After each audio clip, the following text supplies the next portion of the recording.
हाँ जी sir, good morning. तो PGBP की लास्ट क्लास रिवाइज करने जा रहा हूँ आप लोगों के साथ, ठीक है। और लास्ट क्लास है और आज का काम मेरा बड़ा स्पेशल है। आज मेरे को आपके साथ जो करना है, क्या क्या करना है, 44 AD करना है, 44 ADA करना है, 44 AE करना है, और क्या करना है, और करना है 44 AB और 44 AE, ठीक है। Sorry 44 AA, I am sorry, ठीक है। एक सेक्शन है पीजीबीपी के चैप्टर में 43 CA, ये कैपिटल गेन का एक सेक्शन कराऊंगा 50C जब करा दूंगा, वरना इनकम फ्रॉम अदर सोर्सेज में सेक्शन 56 टू क्लॉज 10 जब कराऊंगा, जब करा दूंगा। तो ये हो जाएगा, पीजीबीपी का ही पार्ट है, लेकिन अभी नहीं करा रहा क्योंकि अभी इससे कोई लेना देना कोई खास है नहीं, मतलब जो मुद्दे चल रहे हैं वो अलग ही हैं, ठीक है। वहाँ पे समझा दूंगा इसे। चलिए जी, शुरू करते हैं बिना टाइम वेस्ट किए। तो फटाफट, जैसे पहले मैं समझाने की कोशिश कर रहा हूँ पहले वो समझ लेना, उसके बाद आपको नोट्स में से पढ़ा दूंगा, ठीक है। जैसे मैं अपनी क्लास में लेके चलता हूँ चीज़ों को, मैं वैसे ही लेके चलूंगा।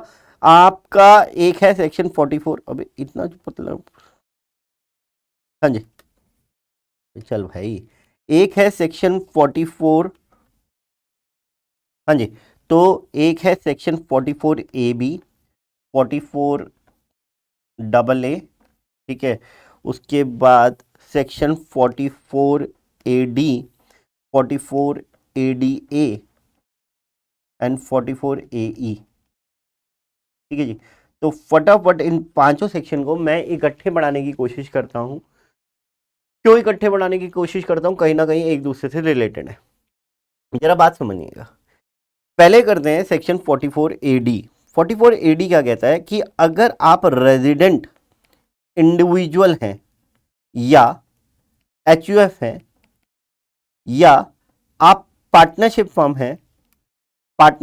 है रेजिडेंट ही, ठीक है, but not LLP, not LLP, ठीक है।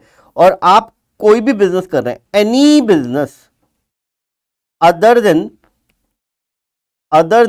44 AE वाला बिजनेस, अदर देन 44 AE वाला बिजनेस, ठीक है, जो भी है यहाँ पे, तो आपकी जो भी टर्नओवर होगी उसका 8% हम आपकी इनकम मान लेंगे, उसका 8% हम आपकी इनकम मान लेंगे।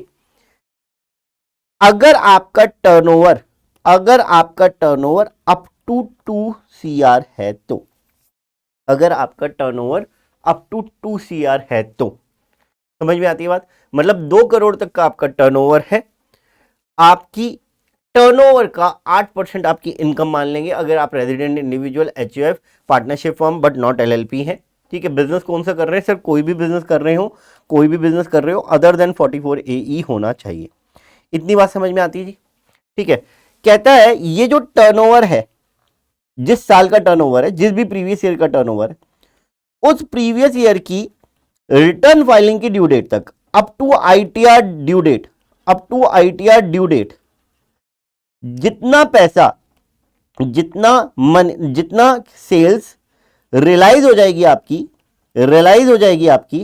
मैं नीचे चलता हूं, अबे चल भाई, रियलाइज हो जाएगी अदर देन कैश, उसके ऊपर, उस सेल्स के ऊपर आपकी 6% की इनकम मानेंगे।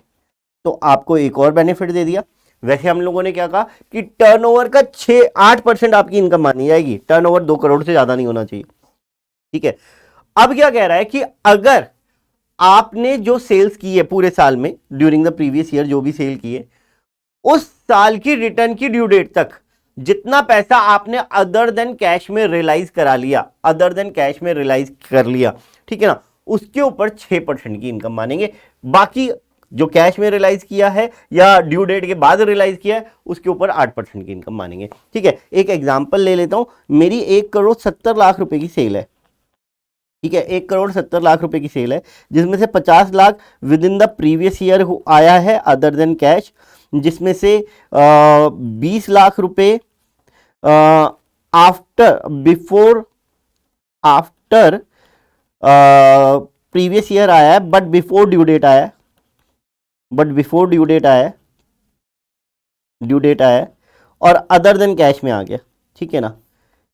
और 50 लाख आफ्टर आईटीआर आया है, आफ्टर आईटीआर फाइलिंग की डेट पे आया है, और अदर देन कैश में आया है। ठीक है, कितने हो गए जी? 1,20,00,000 रुपए हो गए, और 1,20,00,000 रुपए हो गए, और बाकी हमारे पास कितने बचे? 50,00,000 रुपए और बचे हैं। ये सारा अदर देन कैश में ही आया और within the previous year आ गया। तो इसके ऊपर, इसके ऊपर और इसके ऊपर 6% लगेगा, समझ लेना। इसके ऊपर, अबे यार, इसके ऊपर ये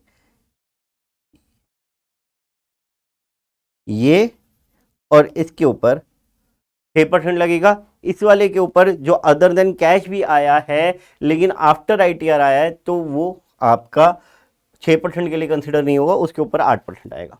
ठीक है जी। अब क्या कहता है, ध्यान से सुनना ये वाला पॉइंट। कहता है कि अगर आपने ऑप्ट किया है 44 AD, मतलब ये वाला सेक्शन ऑप्ट किया है, तो आप प्रिजम्पटिव बेसिस पे अपनी इनकम को टैक्स करा रहे हो। ठीक है सर। कहने लगे कि आगे आने वाले 5 सालों में भी आपको ऐसे ही चलना पड़ेगा। मैंने कहा मतलब? कहने लगे कि अगर आपने इस साल, मेरी बात बहुत ध्यान से सुन लीजिएगा क्योंकि वर्ड्स थोड़े से टेढ़े मेढ़े, अगर आपने इस साल इस सेक्शन की बात नहीं मानी, मतलब आपका टर्नओवर 2 करोड़ तक का है और आपने 44 AD की बात नहीं मानी, तो आपको ऑडिट कराना होगा और बुक्स भी बनानी होंगी, जो मैं बार बार यहां पे कह रहा हूं। अगर आपका टर्नओवर 2 करोड़ से कम है और आप इस सेक्शन की बात नहीं मानते, सर मेरा प्रॉफिट तो 8 करोड़ 8% से कम ही है, तो उस केस में आपको ऑडिट कराना है, ऑडिट करानी है और अपनी बुक्स भी बनानी है। ये बात समझ में आती है? अब ये पॉइंट मैं क्या कहना चाह रहा हूं कि अगर आपने किसी प्रीवियस ईयर में, अगर प्रीवियस ईयर 21-22 में आपने ऑप्ट किया कि भैया मैं तो अपनी बुक्स बनाऊंगा और उनको ऑडिट करा लूंगा, लेकिन मेरे को तो ये पसंद नहीं है जो आपने आपके सेक्शन ने कहा, मैंने कहा ठीक है, फिर आपको आगे आने वाले 5 साल बोले तो 22, 23, 24, 25, 26 एंड 26, 27, इतने सालों तक अब हम आपको इस सेक्शन में दोबारा आने का मौका नहीं देंगे। अब आप आगे आने वाले 5 सालों के लिए भी बुक्स बनाओ और ऑडिट कराओ और चलते जाओ। ठीक है जी। अब जब आपने प्रिजम्पटिव प्रॉफिट में आ गए आप, तो आपको ऐसा नहीं है कि हम चैप्टर 6A जो डिडक्शन का चैप्टर है उसकी डिडक्शन आपको मना कर देंगे, बस हेडिंग C वाली डिडक्शन आपको नहीं मिलेंगी। आपको हेडिंग C वाली डिडक्शन नहीं मिलेगी, बाकी सारी चीजें ठीक चलती रहेंगी। ठीक है जी सर, इतनी बात समझ में आई? और अगर हमारे सेक्शन की बात नहीं मानोगे तो आप बुक्स बनाओ और ऑडिट कराओ। ठीक है जी। अब 44 AD क्या कहता है? सर 44 A सबसेक्शन 1 में यहां पे कुछ प्रोफेशनल्स के नाम लिखे हुए हैं, डॉक्टर, लॉयर, ठीक है ना, प्रैक्टिसिंग चार्टर्ड अकाउंटेंट, CS वगैरह बहुत सारे लोग लिखे हुए हैं। अगर आप उन प्रोफेशनल की कैटेगरी में आ रहे हैं और आप प्रैक्टिस कर रहे हैं, ऑब्वियस सी बात है, जब मैं प्रोफेशन की बात कर रहा हूं तो प्रैक्टिस कर रहे हैं, तो आपकी जो रिसीट्स होंगी उसका 50% हम आपकी इनकम मान लेंगे और आप इंजॉय कर सकते हैं। मतलब क्या? आपको बुक्स बनाने की जरूरत नहीं है, आपको ऑडिट नहीं कराना, कुछ नहीं कराना, आपको सिर्फ अपनी रिसीट का 50% निकालना है, वो आपकी इनकम मान लेंगे। लेकिन रिसीट्स आपकी less than equal to 50 lakh होनी चाहिए। मेरे को पता है आज मेरी राइटिंग गंदी आ रही है, ठीक है ना। रिसीट आपकी less than equal to 50 lakh होनी चाहिए। मतलब अगर आप 50 लाख से ज्यादा आप प्रोफेशन में और 50 लाख से ज्यादा का आपकी रिसीट्स है, तो उस केस में क्या कराना पड़ेगा? ऑडिट कराना पड़ेगा। सर मेरी 50 लाख से कम की रिसीट है, मेरी रिसीट है 40 लाख की, तो उसके हिसाब से अब मतलब आपके प्रोविजन के हिसाब से 20 लाख रुपीस का मेरी इनकम बनती है। मैंने कहा हाँ, मेरी इनकम 20 लाख ही नहीं है, आप गलत कह रहे हो, 50% का मार्जिन नहीं है मेरी प्रैक्टिस में, मेरे खर्चे बहुत सारे हैं। भाई ठीक है, फिर तेरी मर्जी, तेरी राजी। उस केस में तू ऑडिट बना और बुक्स बना और ऑडिट करा, सॉरी यार क्या बोल रहा हूं, बुक्स बना और ऑडिट करा, हम तेरी बात मान लेंगे। ठीक है जी। तो ये बात हो गई, इजी सी बात की है, सबसे छोटा सा प्यारा सा सेक्शन है। प्रोफेशन में हो, प्रैक्टिस कर रहे हो, आपकी रिसीट का 50% आपकी इनकम मान लेंगे, लेकिन रिसीट आपकी अप टू 50 लाख होनी चाहिए। ठीक है जी। 44 AD हो गया, ADA हो गया। यहां पे एक पॉइंट समझने का है बेटे, एक बात बताओ, आप बिजनेस पार्टनरशिप में भी कर सकते हो ना। तो वैसे तो यहाँ पे क्या किया हुआ है, आपको कोई खर्चा अलाउड नहीं करेंगे, मतलब 44 एडी में क्या कह रहा है, कोई बिजनेस करो आपकी 8% इनकम मान लेंगे, अब कोई खर्चा अलाउड नहीं है। रेंट नहीं सर, कैसी बातें कर रहे हो, कोई खर्चा नहीं, मतलब कोई नहीं। और सर लड़कों का खर्चा, तो लड़कों की सैलरी बेटा कोई नहीं। सर असेट खरीदे उसका डेप्रिसिएशन, ये जो गंदी गंदी बातें कर रहे हो ना, जब एक बार कह दिया कि कोई खर्चा अलाउड नहीं होगा तो कोई खर्चा नहीं अलाउड होगा। सर हमारी ना पार्टनरशिप फर्म है। कौन सी फर्म है? हमारी पार्टनरशिप फर्म है। जरा ध्यान से सुनो सर, पार्टनरशिप फर्म है तो 2 पार्टनर है, उनका रेम्युनरेशन 40B वाली लिमिट के हिसाब से तो अलाउ कर दो जो लास्ट क्लास में पढ़ाया था। नहीं बेटे, इस सेक्शन में क्लियरली लिखा हुआ है कि 40B के हिसाब से जो पार्टनरशिप फर्म को अलाउंस मिलती है वो भी आपको नहीं मिलेगी। लेकिन यहां पे लिखा हुआ है कि 40B के हिसाब से अगर आप प्रोफेशनल हैं, पार्टनरशिप फर्म में काम कर रहे हैं, तो आपको वो वाली डिडक्शन पार्टनर्स के लिए मिल जाएगी, उनका रेम्युनरेशन आपको 40B के तहत अलाउ हो जाएगा। डन है सर? यहां पे जरूर ध्यान रख लेना मेरे भाई कि 40B इनको अलाउ नहीं है और इनको अलाउ है। यार मैं उल्टे उल्टे हाथ कर रहा हूं, इनको अलाउ नहीं है और इनको अलाउ है, ठीक है जी। चलिए 44AE पे आते हैं sir, plying, hiring, leasing of goods carriage. Goods carriage क्या होते हैं? गुड्स कैरियज जो गुड्स लेके जाते हैं वो गुड्स कैरियज होते हैं, और क्या, सिंपल सीधी सीधी डेफिनेशन, ठीक है। अब ये कहता है कि अगर आपके पास अप टू 10 गुड्स कैरियज हैं ड्यूरिंग द ईयर, 10 से ज्यादा नहीं होने चाहिए, तो ही हम आपको इसका बेनिफिट देंगे, ठीक है ना, तो ही हम आपको इसका बेनिफिट देंगे। अब गुड्स कैरियज 2 तरह के हो सकते हैं, 2 तरह के हो सकते हैं। एक होते हैं हैवी गुड्स कैरियज, हैवी वाले, और एक होते हैं अदर देन हैवी वाले, अदर देन हैवी वाले। सर ये हैवी क्या मतलब, इनका वेट निकालना पड़ेगा हमें, अदर देन हैवी वाले और हैवी वाले? नहीं बेटे, वहां पे हैवी गुड्स कैरियज के लिए लिखा हुआ होगा, ठीक है ना। हैवी गुड्स कैरियज का मोटर व्हीकल एक्ट में डेफिनेशन दे रखी है, हमें उसमें नहीं पढ़ना। ऑल्दो यहां पे लिखा हुआ है हैवी गुड्स कैरियज के लिए जो ट्रक वगैरह होते हैं उनका अगर ग्रॉस व्हीकल वेट 12,000 किलो से ज्यादा है, मतलब 12 टन हो गए ना, 12,000 किलो से ज्यादा, तो उनको हैवी गुड कहते हैं। और कोई ट्रक मतलब 12,000 से कम हुआ तो वो अदर देन हैवी हो गया।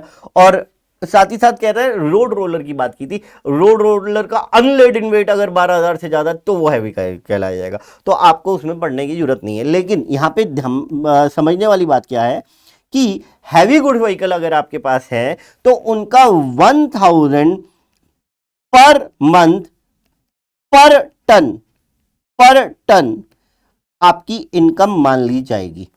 1,000 पर मंथ पर टन आपकी इनकम मान ली जाएगी, ठीक है ना। पर मंथ पर टन मतलब अगर आपका ग्रॉस व्हीकल वेट आपकी गाड़ी का 15,000 है, 15,000 किलो है, तो वो 15 टन हो गया, तो उस केस में आपकी इनकम कितनी मानी जाएगी? 15 into 1,000, 15,000 rupees for a month.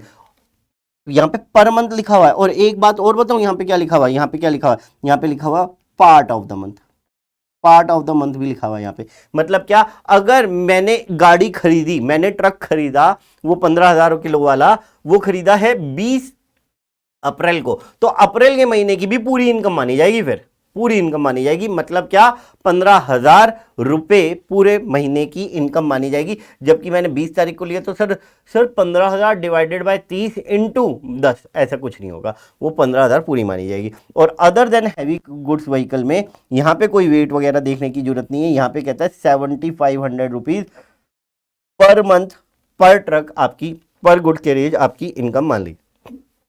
Hope so मेरी बात क्लियर है। सर क्या यहाँ पे 40B मिलता है? बेटे हाँ, यहाँ पे भी 40B आपको मिल जाएगा, कोई दिक्कत नहीं है। 40B सिर्फ AD के केस में मना किया। डन है सर? इतनी बात समझ में आ गई, तीनों सेक्शन। उसके बाद आओ जी आगे, ऑडिट की बात करता हूँ आपके साथ, बहुत ध्यान से सुनना मेरे भाई। ऑडिट की बात, ऑडिट की बात के लिए कह रहे हैं 3 तरीके के लोगों को ऑडिट कराना होगा। मैंने कहा कौन कौन? कहने लगे एक तो बिजनेस वाले, एक प्रोफेशन वाले, मैंने कहा और कहते हैं अदर्स। मैंने कहा बताओ सर जरा डिटेल में समझाओ। कहने लगे प्रोफेशन में अगर आपकी रिसीट मोर देन 50 लाख हो जाती है तो आपको अपना ऑडिट कराना पड़ेगा। मैंने कहा अच्छा। कहने लगे बिजनेस है अगर आपका और आपका टर्नओवर, जरा ध्यान से सुनना, बिजनेस है आपका और आपका टर्नओवर मोर देन 1 CR हो जाता है तो आपको ऑडिट कराना पड़ेगा। ये गड़बड़ होगी ना, यहाँ पे तो मैंने 2 CR लिखा है, यहाँ पे तो 2 CR लिखा है। सर आपने प्रिजम्पटिव में 2 CR लिख दिया और यहाँ पे आपने कुछ गड़बड़ कर दी है, यहाँ पे आपको ठीक लिखना था, यहाँ पे 2 CR लिखना था, 1 CR लिख दिया। नहीं बेटे ठीक लिखा मैंने। कहते हैं कि अगर आपका बिजनेस है और आपका टर्नओवर 1 करोड़ से ज्यादा का हो गया तो आपको ऑडिट कराना पड़ेगा। लेकिन यहाँ पे एक प्रोवाइजो भी लिखा हुआ है इन्होंने, यहाँ पे एक प्रोवाइडेड दैट करके लिखा हुआ है कि प्रोवाइडेड दैट जो लोग 44 AD वाले बिजनेस में आ रहे हैं उनके लिए ये लिमिट कितनी काउंट होएगी, कितनी काउंट होएगी, 2 करोड़ काउंट होएगी। ये बात समझ में आई? ठीक है, बहुत ध्यान से सुनते जाना मेरी बात। अगर आपका बिजनेस है और आपका टर्नओवर 1 करोड़ से ज्यादा है तो आपको ऑडिट कराना है, ठीक है ना। लेकिन जो लोग 44 AD फॉलो कर रहे हैं उन लोगों को ऑडिट कराने की जरूरत नहीं है 2 करोड़ तक, तो मतलब उनको 2 करोड़ के बाद ऑडिट कराना है। अब मेरी बात बहुत ध्यान से सुनो, एक और प्रोवाइजन समझाता हूं। कहते हैं ये जो 1 करोड़ रुपया है ये 10 करोड़ माना जाएगा आपका। मैंने कहा क्या बात कर रहे हो? कहने लगे, मैंने कहा समझ में नहीं आ रही। कहने लगे अभी मैंने क्या कहा कि 1 करोड़ से ऊपर टर्नओवर होगा तो आपको ऑडिट कराना पड़ेगा। कह रहा हूं कि 10 करोड़ से ऊपर अगर टर्नओवर होगा तो ऑडिट कराना पड़ेगा। मैंने कहा जल्दी बताओ कब कब ऐसा कब होगा? कहते हैं कि टोटल पेमेंट्स जितनी भी आपकी होती हैं उसका मैक्सिमम 5% आपने कैश में दिया हो, मैक्सिमम 5% आपने कैश में दिया हो। और इसी तरह टोटल रिसीट्स का 5% आपने सिर्फ कैश में रिसीव किया हो। मैंने कहा मेरे को समझ में नहीं आ रही।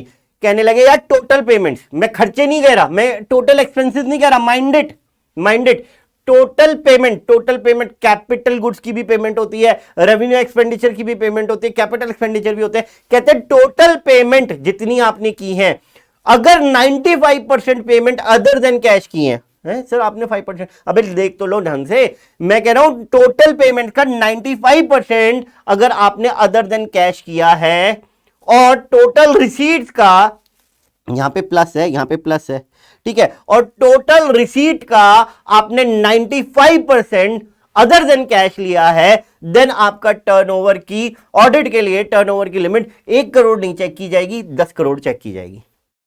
समझ में आई बात या नहीं? सर मैं ना 44 AD के बिजनेस में हूं, अच्छा, और मैं ना सर क्या कह रहा हूं, मेरा टर्नओवर 3 करोड़ का है, क्या करूं?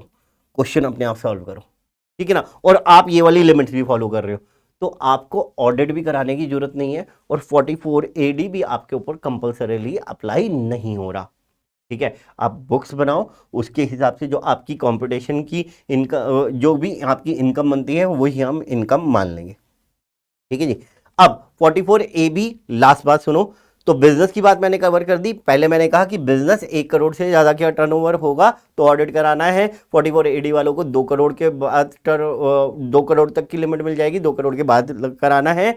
और उसके बाद मैंने कहा कि 1 करोड़ ना गिन के 10 करोड़ गिना जाएगा अगर 95% of the receipt, 95% of the payment जो है आपने अदर देन कैश में ट्रांजेक्शन की है। तो प्रोफेशनल्स के लिए रिसीट अगर मोर देन 50 लाख हो जाती है तो आपको ऑडिट कराना है।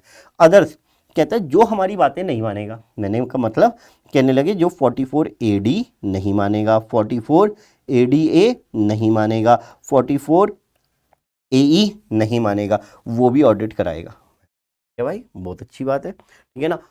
तो यहाँ पे अगर 44 AD आप नहीं मान रहे, ठीक है, तो उस केस में आपको करानी पड़ेगी। आता है बुक्स किसको बनानी है जी? बुक्स बहुत अच्छी बात है जी, किस किस को बनानी है? बुक्स के लिए भी बहुत अच्छा कहा है इन्होंने। मैं आपको फटाफट एक बार नोट्स को गो थ्रू कराता हूँ।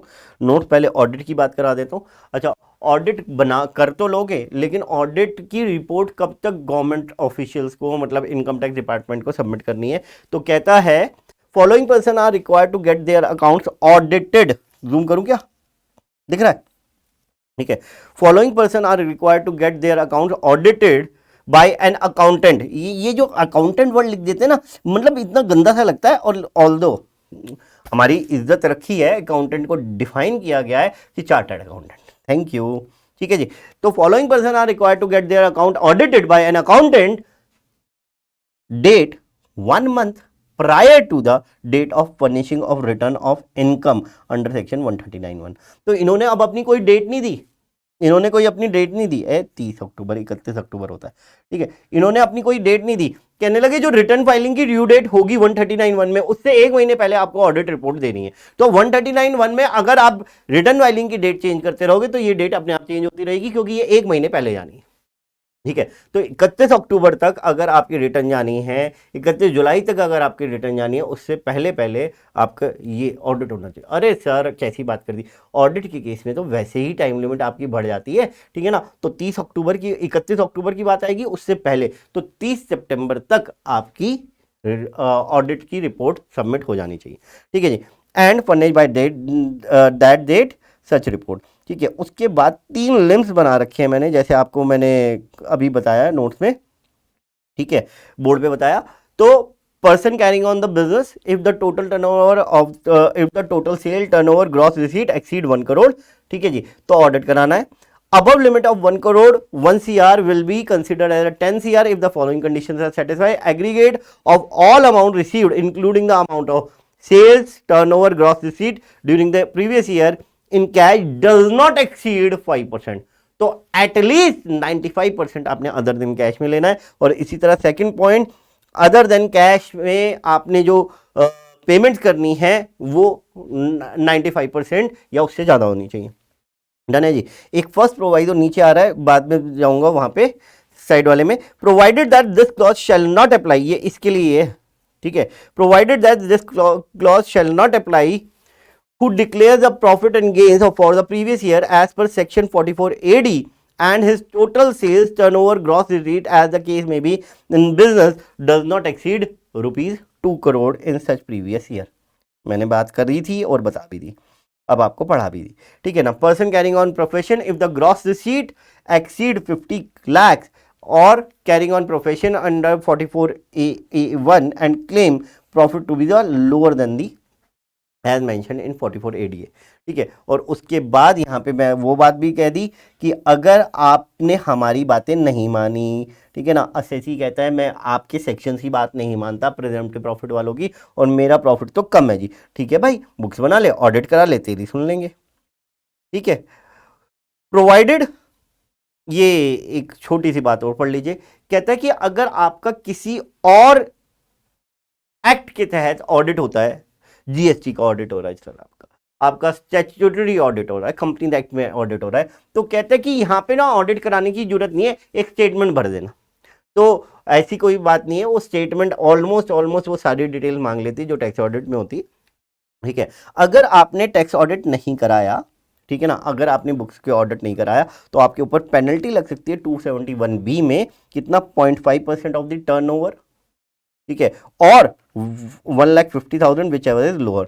तो भाई ऑडिट के प्रोविजन अगर आपके ऊपर एप्लीकेबल हो रहे हो और आप उसमें से कोई लूप होल ढूंढ रहे हो, भाई मैं तो नहीं कराऊंगा ऑडिट यार। आप जो चार्टर्ड अकाउंटेंट को फीस दोगे उसके चक्कर में आप 1.5 लाख रुपए से बच लोगे, तो वो देख लेना, आपकी बाकी है, आपकी मर्जी है। ठीक है जी, तो ये प्रोविजन मैंने करा दिया। अब मैं 44 AD, ADA और AE पढ़ लेता हूँ आपके साथ, फटाफट गो थ्रू करता हूँ। मैं पहले फोकस कर लूँ AD पे, तो जूम कर लेता हूँ मैं इसे जरा, भाई जूम हो जा, ये आगे जूम हो गया, और इसको करता हूँ ऐसे। ठीक है, 44 AD, special provision for computing income of profit and gains on business profession on presumptive basis in case of eligible business eligible assessee engage in eligible business। तो eligible assessee कौन है? इंडिविजुअल है भाई, एक मिनट, इंडिविजुअल है, HUF है, partnership firm है, who is resident but not LLP, जो मैंने आपको कहा था। बिजनेस कौन सा होना चाहिए? कहने लगा बिजनेस कोई भी हो लेकिन 44 AE वाला ना हो। बेटे ब्रोकरेज कमीशन खाना इज नॉट अ बिजनेस। अगर मैंने किसी का माल खरीदा और बेचा तो वो मेरा बिजनेस माना जाता है, वो ट्रेडिंग बिजनेस है। लेकिन मैंने कहा भैया अपना माल रख जा, शाम तक बिकवा दूंगा, कमीशन मेरे को दे दियो, ठीक है ना, बेचने वाले से भी लिया, खरीदने वाले से भी, तो वो ब्रोकरेज और कमीशन का बिजनेस है। वो बिजनेस मेरा बिजनेस नहीं कहलाता, वो सिर्फ मैं कमीशन खा रहा हूं, तो वो कमीशन वाले बिजनेस यहाँ पे नहीं आएंगे। ठीक है ना। एलिजिबल बिजनेस कौन सा, कोई सा भी बिजनेस जिसका टर्नओवर 2 करोड़ से ज्यादा ना जा रहा हो, 44 AE वाला नहीं होना चाहिए। कितनी इनकम मानेंगे सर, आपकी इनकम मान लेंगे 8% of the turnover, 8% of the turnover. Sir 6% वाली बात कहाँ लिखी है बेटे, नीचे नोट्स में लिखी होगी मैंने 6% वाली बात, ये देखो यहाँ पे नीचे नोट्स में आ रही है, लिखता है 6% in respect of the total turnover, 44 AD के लिए लिखा हुआ है, 6% in respect of the total turnover gross receipt which is received by an account payee cheque और account payee bank draft using electronic clearing system through a bank account during the previous year before due date specified under section 139(1). तो मैंने आपको कहा जितनी आपने income receive कर ली return filing की due date से पहले पहले अदर देन कैश, उसके ऊपर 6% का टैक्स लगा लेंगे। इनकम कह रहा हूं, टर्नओवर, ठीक है। उसके बाद ये जो बड़ी बड़ी बातें लिखी हुई है ना, ये बड़ी बड़ी बातें अपने आप देख लेना, नहीं ये वाली बात मैं पढ़ा देता हूं आपको। ये वाली बात वो है कि अगर आपने कहा कि मैं 44 AD नहीं मान रहा था, मेरी तो बुक्स बनवा लो और ऑडिट करवा दो, मैं वो ऐसे चलूंगा, तो आगे 5 साल तक भी हम आपकी बात नहीं मानेंगे, मतलब इस प्रोविजन में नहीं आने देंगे। आपको बुक्स बनानी पड़ेंगी, बुक्स बनानी पड़ेंगी और ऑडिट कराना पड़ेगा, ठीक है जी। बाकी तो ठीक है। और नीचे वाले ये पॉइंट जरूर देखिएगा। अच्छा ये देखो, मैंने अभी तक काट रखा है जानबूझ के, यहाँ पे छोड़ रखा है कि आपको अगर आपकी पार्टनरशिप फर्म है तो आप को जो पार्टनर्स वाला अलाउंस होता है 40B में वो नहीं मिलेगा, ठीक है। ये वाला प्रोविजन मतलब ये वाला सेक्शन किस किस के ऊपर नहीं लगता, प्रोफेशनल्स के ऊपर नहीं लगता, कमीशन ब्रोकरेज वाले के ऊपर नहीं लगता, एजेंसी बिजनेस वालों के ऊपर नहीं लगता, जो 10A 10AA B BBA वगैरह की और चैप्टर 6A की हेडिंग C में डिडक्शन ले रहे हो उनके ऊपर नहीं लगता। चैप्टर 6A में हेडिंग C की डिडक्शन ले रहे हो, जो हमारी नॉर्मल डिडक्शन है 80C 80CCC CCD 80D DDB वगैरह, ये वाली जो डिडक्शन है वो मेरी हेडिंग B में आती है, तो वो आपको डिडक्शन मिलेंगी, उसके लिए कोई दिक्कत नहीं है।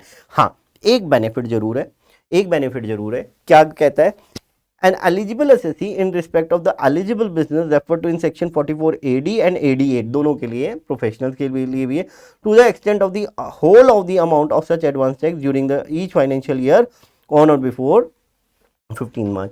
बेटे एडवांस टैक्स क्या होता है, अगर याद आ रहा हो तो कि मैं अपना एस्टिमेटेड बेसिस पे टैक्स निकालता हूं और वो एस्टिमेटेड बेसिस पे टैक्स अगर मेरा 10,000 से ज़्यादा बन रहा हो तो मेरे को 4 इंस्टॉलमेंट में एडवांस टैक्स देना पड़ता है, क्वार्टर से 15 दिन पहले। मैंने इस तरीके से डेट याद कराई थी आपको।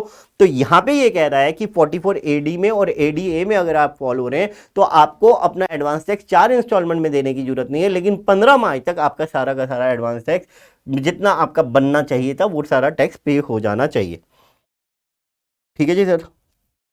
आ जाओ फटाफट। उसके बाद हम यहाँ पे बात कर रहे हैं 44 ADA।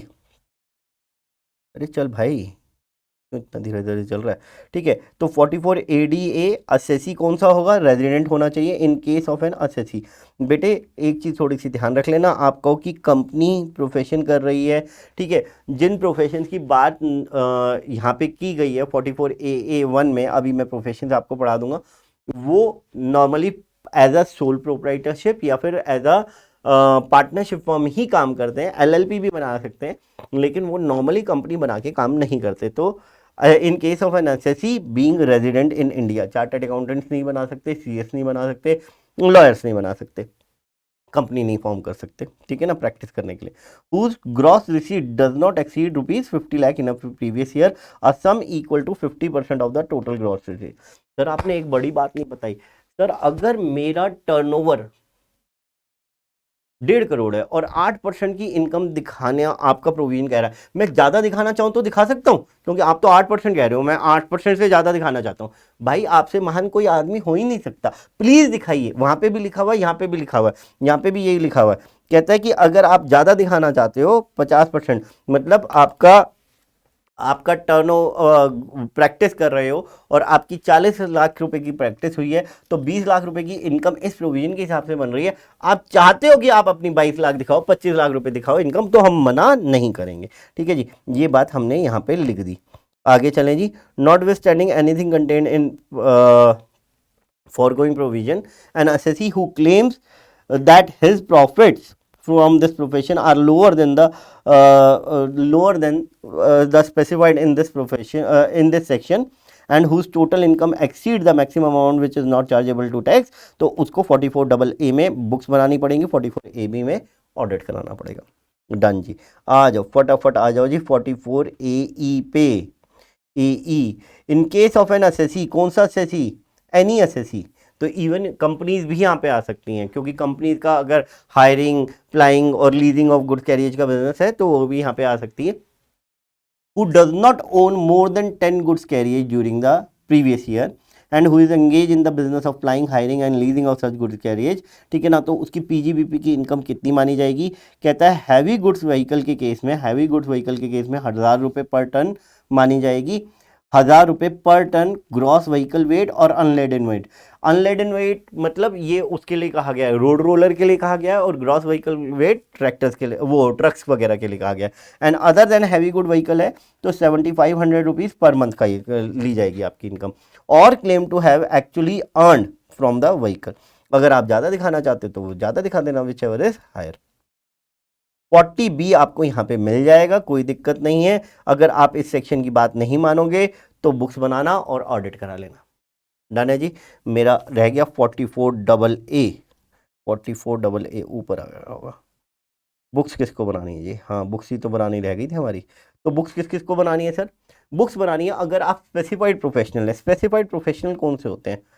एक्चुअली 44A1 कहता है person carrying on the business of legal, lawyer, medical, engineer, architectural, accountancy. Accountancy यहाँ पे पर्टिकुलरली चार्टर्ड अकाउंटेंट के लिए आया, डी ग्रेड 1 कर देना, ठीक है। Interior decoration, person notified by the CBDT, और अभी तक कौन कौन से लोग नोटिफाई किए गए? Film artist, actor. Film artist में ये सारे आ जाते हैं, एक्टर, कैमरामैन वगैरह सब कुछ आ जाते हैं, ठीक है। उसके बाद यहाँ पे the profession of company secretaries, तो CS भी आ गए हैं, और इंफॉर्मेशन टेक्नोलॉजी प्रोफेशनल भी आते हैं। तो ये सारे लोगों को बुक्स कब बनाने की ज़रूरत है, पहले इनकी बात कर लेते हैं। कहते हैं इनको बुक्स बनाने की ज़रूरत है। Shall keep and maintain such books of account, इनको बुक्स बनानी है।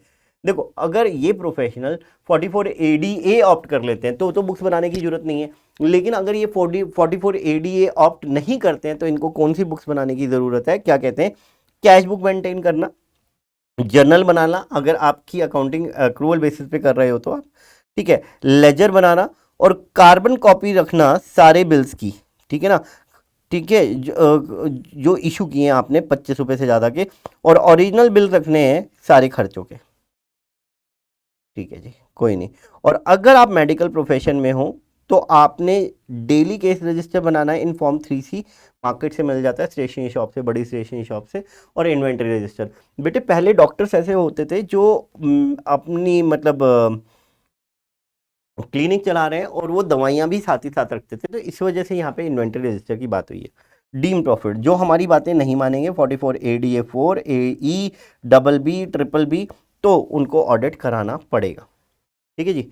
उसके बाद अदर्स के लिए मतलब क्या, आप स्पेसिफाइड पर्सनल भी नहीं है और हमारी बातें आपके ऊपर एप्लीकेबल भी नहीं होती, तो क्या करना है?